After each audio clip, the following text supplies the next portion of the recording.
Hello, welcome back. So today I'm going to show you the value of a hard drive. This system's already been taken apart to save time. So we're going to weigh up the parts and just see what value's in it. We're going to do a large hard drive and a little hard drive.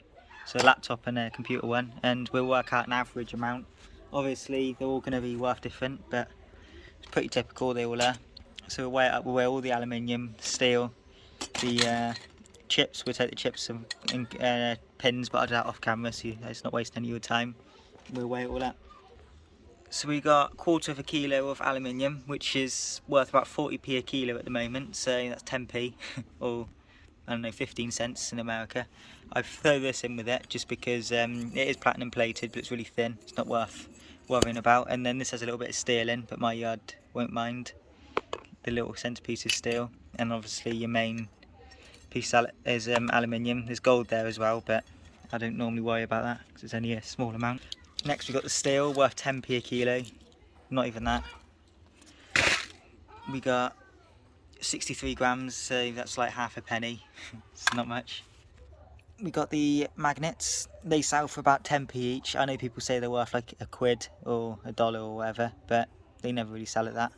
When you actually try selling them, you struggle to get 10p each for, so maybe 20p or 30 cents. It's a decent price, but still then it's hard to sell. So we'll do the copper now.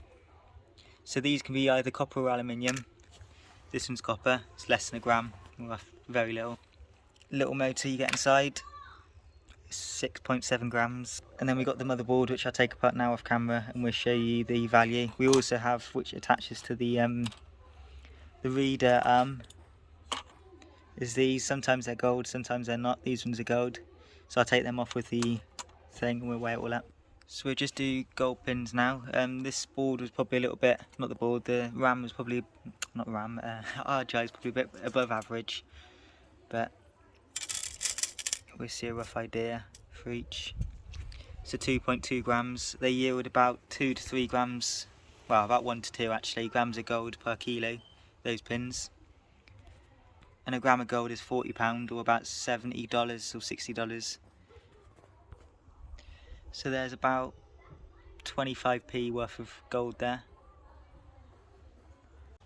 About 15 to 20p worth of gold, so move on to the next thing now. One little tantalum. It's 0.34 grams. They sell for about 40 quid to tantalum recycling per kilo. So just over a penny UK currency. At the end I'll tell you the total roughly, and then if you want to convert it to your currency then you can. So now we'll just do the chips. Chips are about a gram of gold per kilo and we've got 1.84 grams. So there's about 7p worth of gold there. Then lastly we have MLCCs and SMD resistors. These I sell for around 30 quid per kilo, £30. And we got 0.88 grams, so around 2p in UK currency. We also have these attached to the heads, but they're literally worth a hundredth of a penny if that each, so I'm not even going to bother working that out. And I'll work out the total now and say, oh, and of course we also have the empty board. These stuff are worthless, that's just bits of like little mini copper things worth millions of stuff for a penny. This board I just give away for free.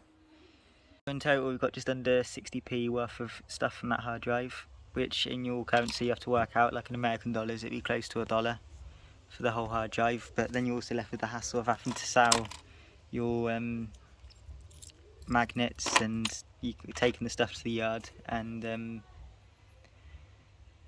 selling the MLCCs and things like that, which takes a while. But it's around 60p. So I'll move on to the smaller hard drive now and we'll test that out. So same again, we'll weigh up the aluminium. I left that part on because they're normally aluminium. If you looked close, you'd be able to see, or if you scratched it, you'd be able to see it's just aluminium. And then obviously the discs, they're often glass, but oh well. Yeah, so around 40 grams, so a lot less than the larger version. So about 2p worth of aluminium, not very much. Even less than that probably. And you've obviously got the magnets. These probably be 5 to 10p still. They don't seem to lose much value because they're smaller still. You got the what's it called? The motor. You can get more money for these motors because the steel casing stays on, so you get a good weight, almost 10 grams, 9.66. I only get about 20-30p per kilo for them, so only a penny or so there. And you got the steel top, 22 grams, so again, not even a penny. The board's a lot smaller as well, but I'll take everything off that quick and we'll weigh it up. So not very many chips.